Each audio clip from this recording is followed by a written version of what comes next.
Hello friends, welcome back to our channel. So क्या आप भी जुलाई इनटेक में ऑस्ट्रेलिया आ रहे हो या फिर अपकमिंग इनटेक में ऑस्ट्रेलिया आ रहे हो तो ये वीडियो आपके लिए इम्पोर्टेंट हो सकती है। तो इस वीडियो में मैं कवर करूँगी कि ऑस्ट्रेलिया आने से पहले आपको अकोमोडेशन के बारे में कौन सी ऐसी चीज़ें हैं जो जानना बहुत ज़रूरी है, क्योंकि आपकी एक गलती आपके 500 से लेके $1000 तक बचा सकती है।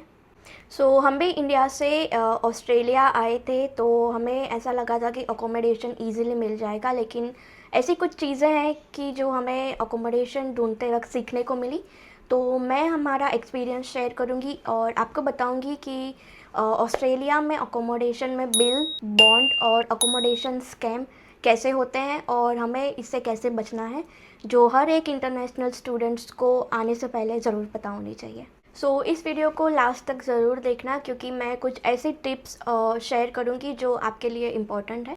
सबसे पहले बात करते हैं अकोमोडेशन की। बहुत सारे स्टूडेंट्स ऐसे होते हैं जो सोचते हैं कि हम ऑस्ट्रेलिया जाके रूम फाइंड कर लेंगे, लेकिन जुलाई इनटेक में डिमांड काफ़ी ज़्यादा होती है, तो उस टाइम पे अकोमोडेशन ढूंढना थोड़ा डिफ़िकल्ट हो सकता है। मेरी ये एडवाइस है कि आप यहाँ पे आओ तो कम से कम 1 या 2 वीक का टेम्पररी अकोमोडेशन अरेंज करके आओ। इन 1 या 2 वीक आप एयरबीएनबी, होटल या फिर आपके फ्रेंड या रिलेटिव्स के वहाँ स्टे कर सकते हो। तो इससे क्या होगा कि आपको परमानेंट अकोमोडेशन फाइंड करने के लिए टाइम मिल जाए। सेकंड टॉपिक है कि मेलबर्न में रेंट कितना होता है। तो ऑस्ट्रेलिया में डिफरेंट डिफरेंट रेंट होते हैं, जैसे कि मेलबर्न में मंथली रेंट होता है, ब्रिस्बेन और सिडनी में वीकली रेंट होता है। मैं मेलबर्न में रहती हूँ, तो मैं आपको बताऊँगी कि मेलबर्न में एक्चुअली रेंट कितना हो। मेलबर्न में रेंट डिपेंड करता है कि आप शेयर रूम ले रहे हो या फिर सेपरेट रूम ले रहे हो, तो उसके मुताबिक रेंट होता है। अगर आप शेयर रूम लेते हो तो उसका रेंट अराउंड 600 होता है मंथली, और अगर प्राइवेट रूम लेते हो तो वो अराउंड 800 टू 900 मंथली होता है। अब मैं बात करती हूँ सिडनी, ब्रिस्बेन, एडिलेड में वीकली रेंट कितना होता है। तो वो बिटवीन हो सकता है $200 से लेके $300 तक। तीसरा पॉइंट है कि बॉन्ड क्या होता है। इंडिया में हर कोई बॉन्ड के कंसेप्ट से फेमिलियर नहीं होता, लेकिन in Australia bond is a security deposit. जो आप रूम या प्रॉपर्टी को डैमेज ना करो, तो आप जब मूव आउट करते हो तो तब आपको वो रिटर्न मिल जाता है। जनरली बॉन्ड आपके मंथली रेंट के बराबर होता है। एक इम्पॉर्टेंट टिप कि आप जब भी रूम में मूव करो तो कोई भी ऐसी डैमेज चीज़ हो तो उसका फ़ोटो या वीडियो एविडेंस के रूप में अपने पास रख, क्योंकि ये फ़ोटो और वीडियो आपको जब आप मूव आउट करोगे तो आपका बॉन्ड रिटर्न लेने में ये आपकी हेल्प करेगा। आप जब भी अकोमोडेशन का इंस्पेक्शन करने जाओ तो आप ओनर से ये बात ज़रूर क्लियर करना कि उसमें वो जो बिल है उसमें electricity bill, water bill, gas bill या फिर इंटरनेट बिल इंक्लूड है या।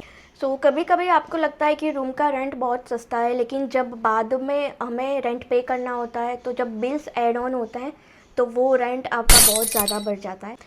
इसीलिए रूम फाइनल करने से पहले टोटल मंथली कॉस्ट जो आपका रेंट का है वो समझना बहुत ज़रूरी है। अब आते हैं फिफ्थ टॉपिक पे, जो बहुत इम्पॉर्टेंट है, जो है अकोमोडेशन स्कैम से कैसे बचें।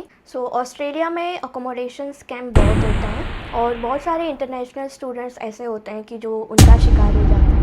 अगर आपको कोई ओनर या एजेंट ऐसा बोले कि बिना अकोमोडेशन का इंस्पेक्शन किए आप रेंट भेज दो या फिर डिपॉजिट सेंड कर दो, उनका रेंट मार्केट रेट से बहुत ज़्यादा सस्ता लग रहा हो, तो भी आप अलर्ट हो जाओ। मेरी एडवाइस ये है कि कभी भी वेरीफाई किए बिना आप बॉन्ड ट्रांसफ़र या फिर रेंट ट्रांसफ़र मत। चीज़ इंपॉर्टेंट है कि आप जो भी पेमेंट करो तो उसका प्रूफ अपने पास ज़रूर रखना। सिक्स्थ पॉइंट ये है कि आप लोकेशन का ध्यान ज़रूर रखना। ऐसा नहीं कि सिर्फ चीप रेंट देख के आपने रूम ले लिया। चेक करो कि नियरेस्ट ट्रेन स्टेशन कितनी दूर है, आपकी यूनिवर्सिटी कितनी दूर है, वहाँ पे सुपरमार्केट नियर बाय है कि नहीं, क्योंकि कभी कभी $20 से $30 बचाने के चक्कर में आपका टाइम वेस्ट होता है, आपका ट्रांसपोर्टेशन कॉस्ट बढ़ जाता है और आपकी एनर्जी तो वेस्ट होती ही है। सेवन्थ पॉइंट है शेयर अकोमोडेशन या फिर स्टूडेंट अकोमोडेशन। अगर आप पहली बार ऑस्ट्रेलिया में आ रहे हो तो आपके पास 2 कॉमन ऑप्शन है। आप या फिर शेयर अकोमोडेशन ले सकते हो या फिर स्टूडेंट अकोमोडेशन की तरफ जा सकते हो। शेयर हाउस में ऐसा होता है कि आपको आपके बजट में रूम मिल जाता है। सो स्टूडेंट अकोमोडेशन थोड़ा एक्सपेंसिव होता है, लेकिन वो फर्निश और सिक्योर होता है। सो आप अपने बजट और अपने प्रेफरेंस के हिसाब से चॉइस कर सकते हैं। सो अब वो गोल्डन टिप जो हर इंटरनेशनल स्टूडेंट के लिए इम्पॉर्टेंट है, ऑस्ट्रेलिया आने के बाद आप सिर्फ चीप अकोमोडेशन मत ढूंढो, ऐसा अकोमोडेशन ढूंढो जो आपके लिए सेफ। रूम वही जगह है जहां आप पढ़ाई करोगे, रेस्ट करोगे और आपका ज़्यादा टाइम स्पेंड करोगे। थोड़ा ज़्यादा रेंट देना बेटर हो सकता है जब लोकेशन सेफ हो, ट्रांसपोर्टेशन पास हो और अकोमोडेशन जेन्युइन हो। ये डिसीजन आपकी स्टूडेंट लाइफ को बेटर और इजी बना सकता है। अगर आप ऑस्ट्रेलिया आ रहे हो या आपका कोई फ्रेंड फैमिली मेम्बर ऑस्ट्रेलिया आ रहा है तो उसको ये वीडियो ज़रूर सेंड करना।